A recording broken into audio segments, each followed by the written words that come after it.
இங்க ஒரு பறவை இருக்குது, இதுக்கு பேர் என்னதுன்னா புறா. இது வந்து தூய்மை குறிக்கிறது, தூய்மை குறிக்கிறது. கவனிங்க, மனுஷனுடைய இருதயம் எப்படி இருக்குது? எப்படி இருக்குது? யாரா சொன்னாங்க கருப்பா இருக்குது. மனுஷனுடைய இருதயம் எப்படி இருக்குது? கருப்பா இருக்குது, ரத்தம் கரியேன்னு இருக்குது. இங்க ஒருத்தர் இருக்கிறான், இவனுக்கு பேர் என்ன தெரியுமா? இவனுக்கு பேரு தான் சாத்தான் சொல்றான், சைத்தான் சொல்றது, பிசாசுன்னு சொல்றான், காத்துன்னு சொல்றான். இவன் தான் என்ன செய்யறான்? இப்ப பாருங்க, மனுஷனுடைய இதயத்தில் நடுவில் இருக்கிறான். இந்த மூஞ்சி எப்படி இருக்குது? கருப்பா இருக்குது, இருள் அடைஞ்சு போயிருக்கு. இஞ்சி தின்ன பிறகு மாதிரி ஒரு வச்சிருக்கிறான் இல்லையா? கவனிங்க, இங்க ஒரு இது என்னது? மயில். கவனி, இந்த மயிலுக்கு ஒரு தன்மை என்ன தெரியுமா? 2 சொட்டு மழை விழுந்தா போதும், தோகை வீழ்ச்சிட்டு ஆடிட்டு என்னாட்டு ஒரு அழகான பறவை யாருமே இல்லைங்க. இது எதை குறிக்குதுன்னா பெருமை குறிக்குது. நமக்கு கூட பாருங்களேன், நிறைய பெருமை. ஒரு வீடு கட்டிட்டா, ஒரு வண்டி வாங்கிட்டா, ஒரு நல்ல நகை வாங்கிட்டா நமக்குள்ள என்ன வருது? பெருமை வருது. கடவுள் சொல்றாரு, பெருமை உள்ளவனுக்கு கடவுளை எதிர்த்து நிற்கிறான்னு பைபிள் சொல்லுது. பெருமை இருந்துச்சுன்னா மனுஷனை அழிச்சிடும், மனிதனை என்ன செய்ய சீர்குலைச்சிடும். அதனால பெருமை ஒரு பாவம்னு இந்த சத்திய வேதத்துல சொல்லப்படுது. அடுத்து என்னது?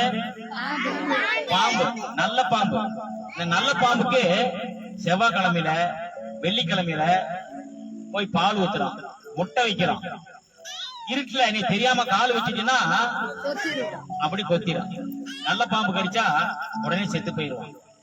பழமொழி சொல்றாங்க, பாம்புக்கு பல்லுல தான் விஷம்னா பங்காளிக்கு உடம்பெல்லாம் விஷம். பங்காளிக்கு உடம்பெல்லாம் விஷம். யாரை கெடுக்கலாம், யாரை இது பண்ணலாம் அப்படின்ட்டு விஷத்தன்மையாகவே இருக்கிறான். இதுவும் பாவம்னு சொல்லி இந்த சத்தியம் சொல்லுது. அடுத்தது என்னது? பன்னி. இந்த பன்னியினுடைய பழக்கம் என்ன தெரியுமா? நீ என்னதான் குளிப்பாட்டி என்னதான் பத்திரமா கொண்டு போய் வச்சாலும் அடுத்த நிமிஷம் எங்க போவோம்? சாக்கடைக்கு. பாத்தீங்களா? ரொம்ப கவனிக்கிறீங்க பிள்ளைங்க, சாக்கடைக்கு தான் போகுது. மனுஷன் அப்படிதான், குடிச்சிட்டு வருவான், குடிச்சிட்டு வந்தானே சொல்லுவான், நான் இனிமே உன் தலை சத்தியமா என்ன செய்ய மாட்டேன், குடிக்க மாட்டேன். அடுத்த நாள் பார்த்தா என்ன செஞ்சுட்டு வந்திருப்பான்? குடிச்சிட்டு வந்திருப்பான். மனுஷன் பன்னி போல அசிங்கமா வாழ்றான். அசிங்கமான ஒரு வாழ்க்கை, சாக்கடையான ஒரு வாழ்க்கை வாழ்ந்துட்டு இருக்கிறான். இதுவும் பாவன்ட்டு சத்தியம் வேணும் சொல்லுது. அடுத்தது என்னது? புள்ளநரி. என்னது? புள்ளநரி. நரி தந்திரம் உள்ளதுன்னு சொல்லுவாங்க. நீங்க மனுஷன் என்ன செய்யறான்? தந்திரமா வாழ்றான். யாரை கெடுக்கலாம், எப்படி அவனை உழ வைக்கலாம், எப்படி அவனை கெடுத்து விடலாம், தந்திரமா இருக்கலாம்.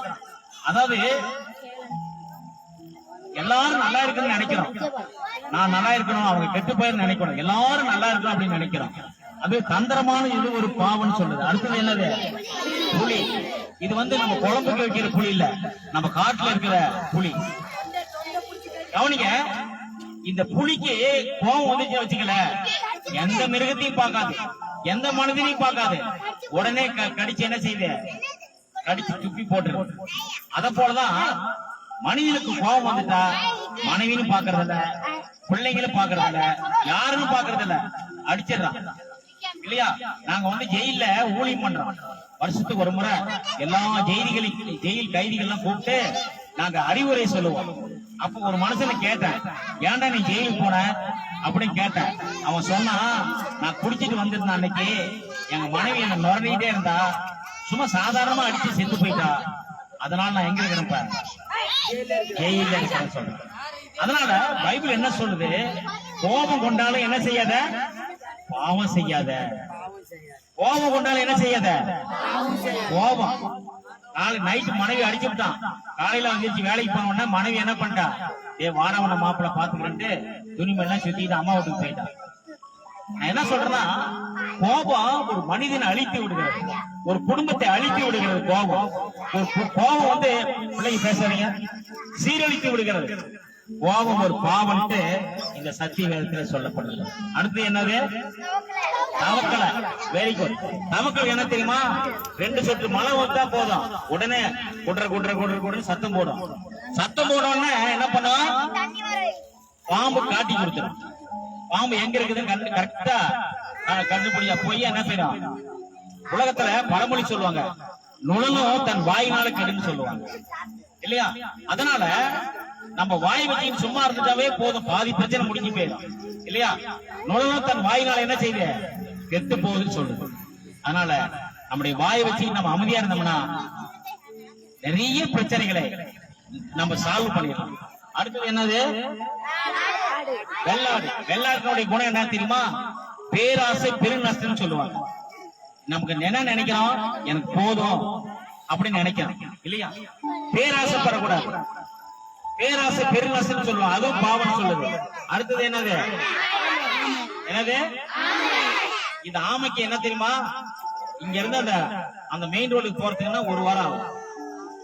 சோம்பேறித்தனத்தை குறிக்குது. இன்னைக்கு பாருங்க, நிறைய ஆம்பளைங்க பொம்பளைங்களை வேலைக்கு அனுப்பிட்டு வீட்டுல உட்காந்து சீட்டு விளையாண்டு இருப்பான், கட்சி பேசிட்டு இருப்பான், தாய விளையாண்டு இருப்பாங்க. பொம்பளை தான் நிறைய இடங்கள்ல வேலைக்கு போறாங்க. பைபிள் சொல்லுது சோம்பேறியா இருந்தா சோறு திங்காத அப்படிங்குது. அதனால நம்ம எப்பொழுதும் எறும்பு எப்பொழுதும் எப்படி சுறுசுறுப்பா இருக்கிறது. ஆகவே இந்த குணங்கள்லாம் இருக்கிறதுனாலதான் மனுஷனுடைய இறுதி எப்படி இருக்கு? இதெல்லாம் மனுஷனுடைய இறுதியில் காணப்படுகிற மிருக குணங்கள். அப்ப கவனிங்க, நாம என்ன நினைக்கிறோம் அப்படின்னு சொல்லிட்டு இருக்கிறான். பைபிள் சொல்லுது, சத்தியத்தை அறிவீர்கள், சத்தியம் உங்களுக்கு விடுதலை ஆகும்.